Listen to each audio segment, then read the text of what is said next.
Welcome to Kansas Ag Report. I'm Brian Holman, and here's our lineup for today's show. In Ag News, we'll take a look at local and national headlines affecting Kansas farmers. In our Ag Feature, Ken visits with Ryan Martin with Lewis Dreyfus Company on the end-of-the-year commodity market outlook. And inside Kansas Ag, Kansas Soybean talks soybean meal and amino acids. Then Kansas Farm Bureau tells us about the 2018 Excellence in the Classroom winners. And in News You Need to Know, we get our weekly update from the Kansas Livestock Association. We'll look back at last week's market activity with the guys from Paragon, and we'll let you know about important events coming up around the state of Kansas. Glad you could join us. Closed captioning brought to you by The Soybean Checkoff. Progress powered by Kansas farmers. KansasSoybeans.org. Farm Bureau, a grassroots ag organization representing the state's farmers and ranchers since 1919. KFB.org. Kansas Weed Commission, leaders in the adoption of profitable innovations for weeds. Online at kswheat.com. Kansas Livestock Association, supporting our members' business interests to meet consumers' demands. KLA.org.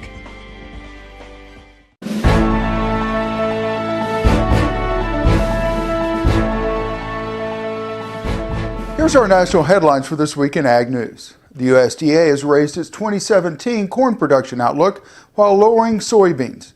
Corn is currently estimated at 14.5 billion bushels, up 2% from October's guess, but down 4% from the 2016 record of 14.1 billion. The average yield is seen at 175.4 bushels per acre, which would be a new all-time high. Soybean production is expected to be 4.4 billion bushels, 1% lower than last month, but still a new record and up 3% on the year with an average yield of 49.5 bushels per acre and a record harvested area of 89.5 million acres. The USDA has delayed implementing the Organic Livestock and Poultry Practices Rule for another 6 months. The agency says it's delaying the rule so that important questions can be more fully answered through a notice and comment process before implementation. The original rule was finalized in the waning days of the Obama administration, and on January 20th, the Trump administration delayed implementation to May 19th, then November 14th. It is now delayed until May of next year. The 2017 U.S. corn and soybean harvest remains slower than normal, but continue to crawl towards the finish line. As of Sunday, 83% of this year's corn crop is harvested compared to 70% a week ago, and the 5-year average of 91%.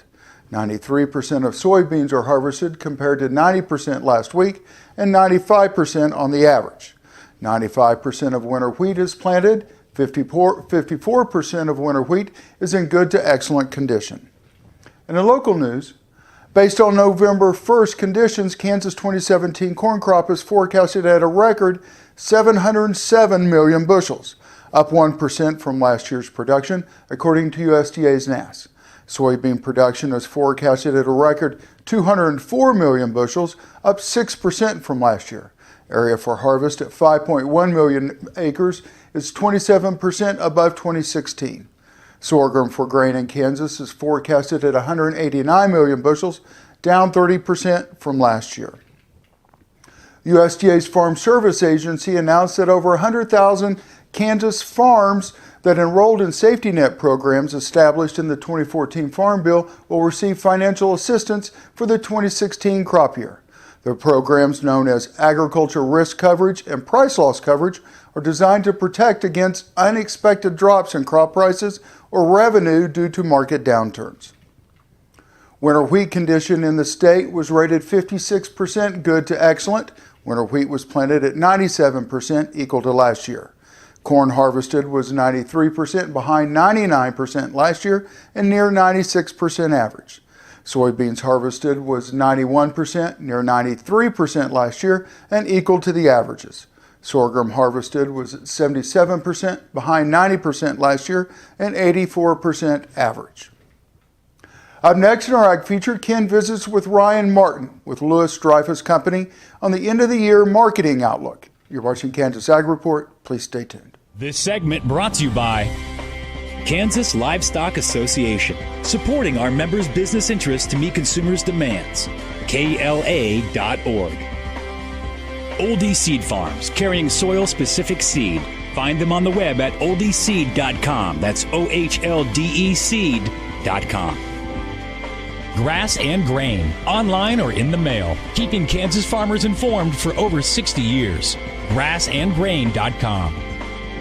Kansas Wheat Commission, leaders in the adoption of profitable innovations for wheat. Online at kswheat.com.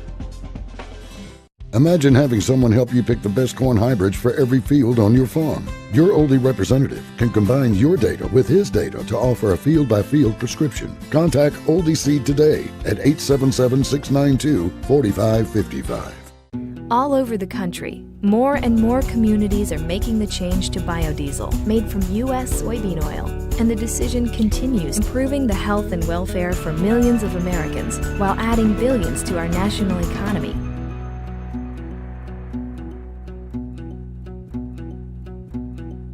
What does a brighter, more sustainable future look like in our cities and towns? And how do we get there?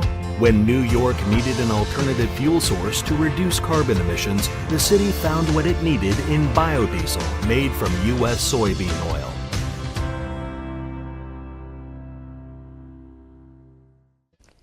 The producer-funded Kansas Wheat Innovation Center was built to get improved varieties into the hands of farmers faster. Kansas Wheat, farmers advancing their future through wheat genetics research.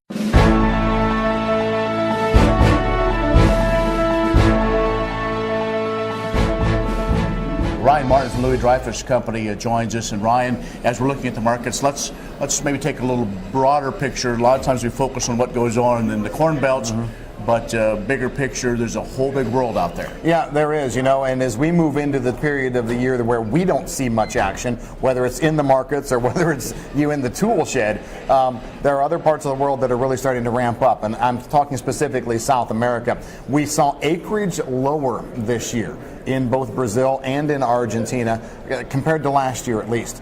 And so because of the lower acreage, we're talking about production overall being a bit lower.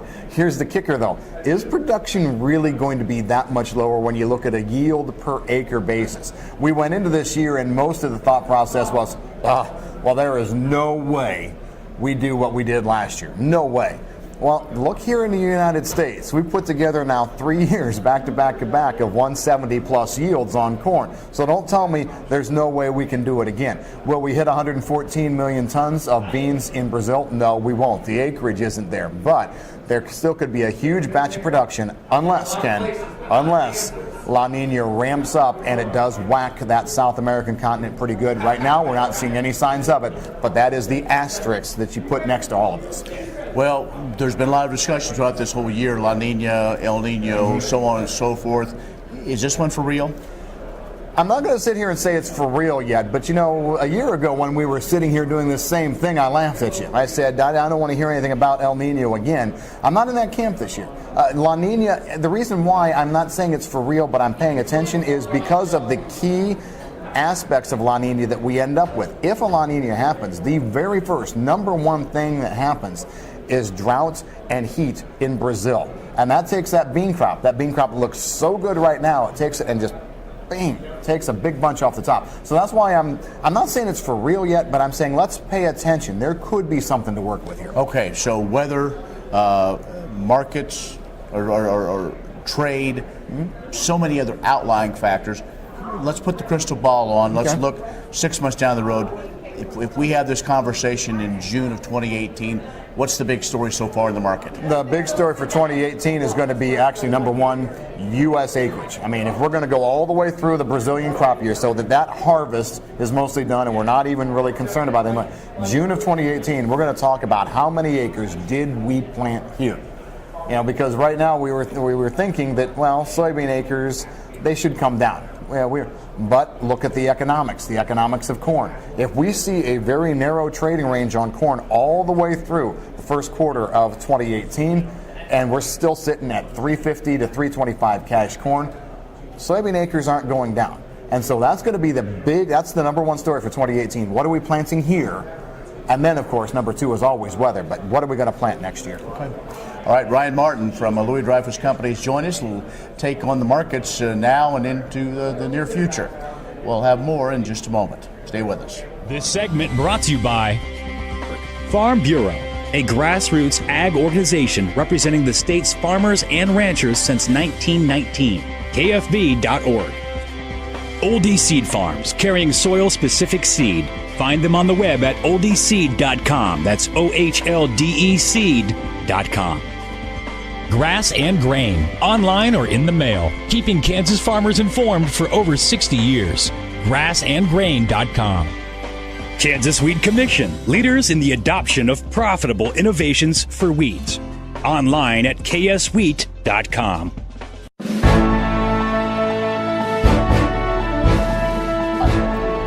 Well, joining us once again is Ryan Martin from Louis Dreyfus Company. Also has a little website called weatherstud.com, because not only is he in commodities, he's also a meteorologist. So, Ryan, we want to spend some time talking with you about weather. 2017 saw a lot of goofy weather events and really had an impact on agriculture. Yeah, it did. And you know what? That term, that's the first time I've heard anybody really use that. But it's right on. It was just flat out goofy. We had different parts of the corn belt, different parts of the grain belt. Throw wheat in there as well. With too much rain, too little rain, and it didn't seem like anybody could say that they had normal weather. I'm not even sure we know what normal is anymore. So yeah, 2017, goofy. We kind of have calmed things down a little bit here as we kicked off the winter season. I've actually seen temperatures kind of average out to more of a normal trend here. And I do think that as we go forward, we could be looking at a winter that may get us back closer to normal over a large part of the key growing areas of the country. Okay, so everybody's going, Ryan, what's normal? Well, that's the thing. Normal right now, we're looking at temperatures that are going to be down in the 20s and 30s across most of the Corn Belt for highs, and lows down in the single digits. In the plains, you're going to be seeing your average January temperatures in the 40s, 30s, 40s. Overnight lows down in the single digits. You're going to get cold blasts. We definitely are. Now, the key here is snow. I'm actually looking for above normal snow across a good swath of the nation's northern part. So let's just go from the eastern part of North Dakota down through Minnesota, northern Iowa, Illinois, Indiana, on through the Great Lakes. I think we're going to be seeing above normal snow there, potentially 40, 50% above normal. An area that gets 34 inches of snow may end up with 44 to 45. So I think it's going to be snowy there. On the flip side, here in the plains, if you're looking for snow cover for wheat, I'm not sure we can give you a lot. I don't think we're going to be way below normal, but there are going to be plenty of cold blasts here on wheat, I think, where we're going to be unprotected.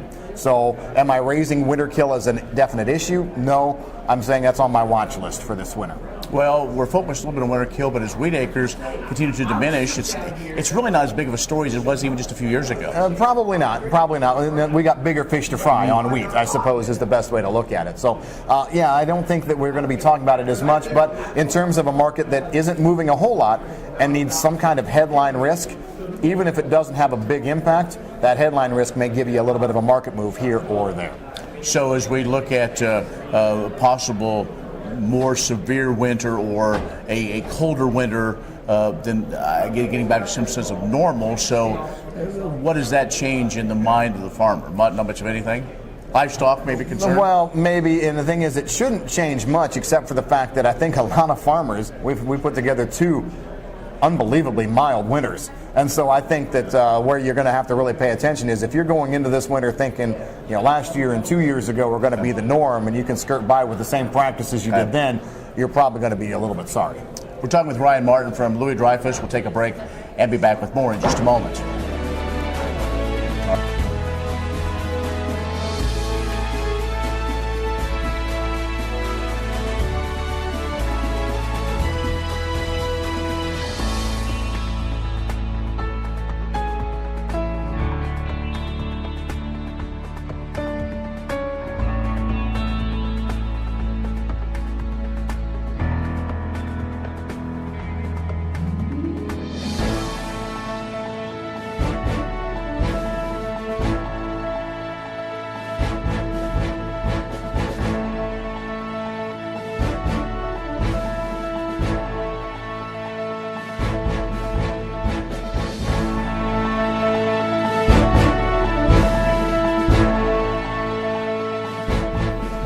In the United States, the two greatest costs in animal feed are energy and protein, especially essential amino acids.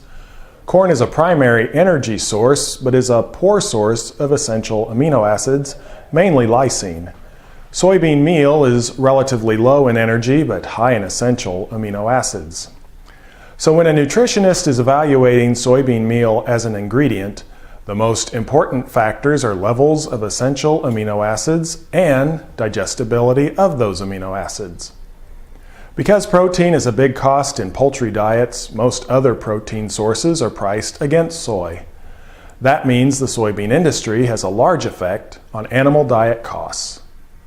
When soybean meal is low in essential amino acids, more soybean meal or replacements must be added at the expense of other less costly ingredients. Additionally, more fat must be added to keep the energy content of the diet. Over the past 2 decades, corn's protein content has decreased, putting more pressure on soy to provide protein in the diet. Soybean farmers should learn about the options available to them, such as higher protein and higher energy soybean varieties. If there were enough high protein and high energy beans out there, pressure would be placed on processors to pay more for them. Farmers are going to have to weigh yield against the value bundle provided to the end user for the entire system to change. Learn more about soybean meal's #1 customer at kansassoybeans.org/animal-ag on the web. The Kansas Farm Bureau Foundation for Agriculture and the Kansas Foundation for Agriculture in the Classroom are announcing the 2018 Excellence in Teaching Regional Award winners. This award is given to exemplary teachers who integrate agriculture into their classroom. Sheila Robison and Rochelle Shedrick are a teaching team at Service Valley Charter Academy in Oswego. Using a multi-grade interdisciplinary approach, they work to bring agriculture to life through various projects and hands-on experiences for their students, including managing the school's annual plant sale. John Coley is a chemistry and botany teacher at Hutchinson High School. In an effort to make these subjects engaging for his students, Coley brings his personal experiences as a farmer and rancher to his classroom, including calculating the amount of phosphorus needed for a cornfield and identifying crop and weed seeds from his own farm. A third grade teacher at Marlette Elementary in Manhattan, Sarah Clancy, has been able to integrate agriculture into her classroom by conducting experiments with growing lights and various agriculture crops, as well as inviting community members who are farmers, ranchers, nutritionists, or agriculture extension specialists to speak with her students. Each of these winners will receive their choice of a $600 scholarship to attend the 2018 National Ag in the Classroom Conference or a $200 gift certificate to purchase classroom supplies. More information about these awards can be found at www.kfb.org. The producer-funded Kansas Wheat Innovation Center was built to get improved varieties into the hands of farmers faster. Kansas Wheat, farmers advancing their future through wheat genetics research. This segment brought to you by Farm Bureau, a grassroots ag organization representing the state's farmers and ranchers since 1919. KFB.org. Oldie Seed Farms, carrying soil-specific seed. Find them on the web at oldieseed.com. That's OHLDE seed.com. Grass and Grain, online or in the mail, keeping Kansas farmers informed for over 60 years. Grassandgrain.com. Kansas Wheat Commission, leaders in the adoption of profitable innovations for wheat. Online at kswheat.com. Premier Farm and Home has what you need to make your lawn the best in the neighborhood. Hi, I'm Ken. We choose Premier Farm and Home for the professional look that we do ourselves. Feel free to stop in. You can also visit our website at heycow.com. What if U.S. soybean meal were more than a commodity? If seed companies and the soybean checkoff built a better variety? That future is here. The time is now. To meet end-user demands, the soybean checkoff is investing in the compositional quality of soybeans, including meal. A message from the Kansas Soybean Commission, the Soybean Checkoff, progress powered by Kansas farmers. You need a partner that you can count on. to be there for your business. Providing a depth of understanding to risk management issues so you don't have to. A knowledgeable support team located in your area, delivering products and services to make you more successful.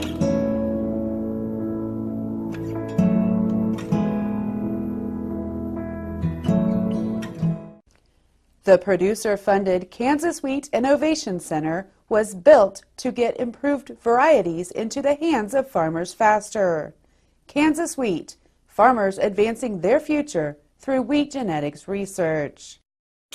All over the country, more and more communities are making the change to biodiesel made from U.S. soybean oil, and the decision continues improving the health and welfare for millions of Americans while adding billions to our national economy.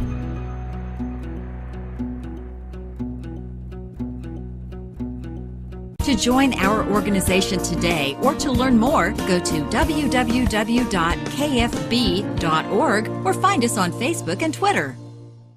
What does a brighter, more sustainable future look like in our cities and towns, and how do we get there? When New York needed an alternative fuel source to reduce carbon emissions, the city found what it needed in biodiesel made from U.S. soybean oil.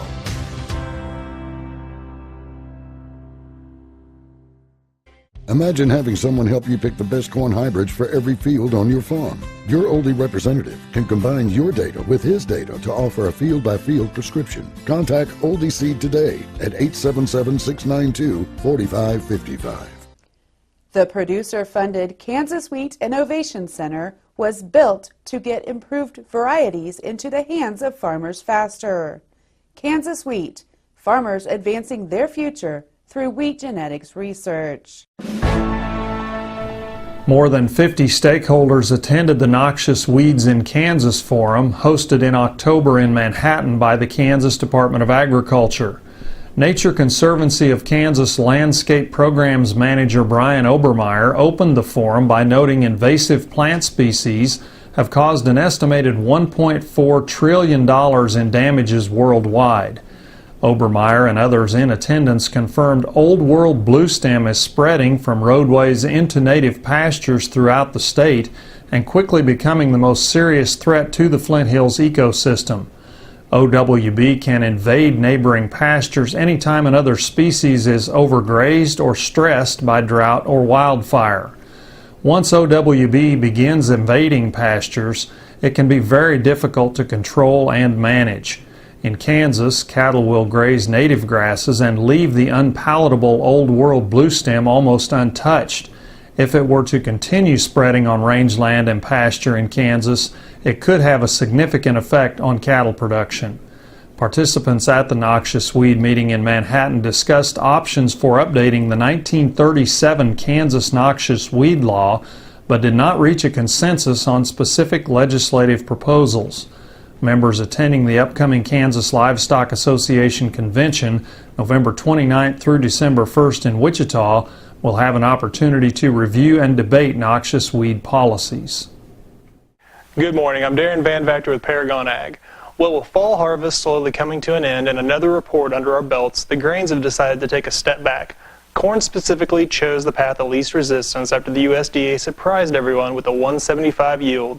Corn broke its very narrow and sideways trading range into new low territory again this week. You have to go to the weekly charts to find the next levels of support. Soybeans had been trending in an upward channel, however, improved South American weather coupled with a 3% larger domestic bean crop over last year has weighed on the prices.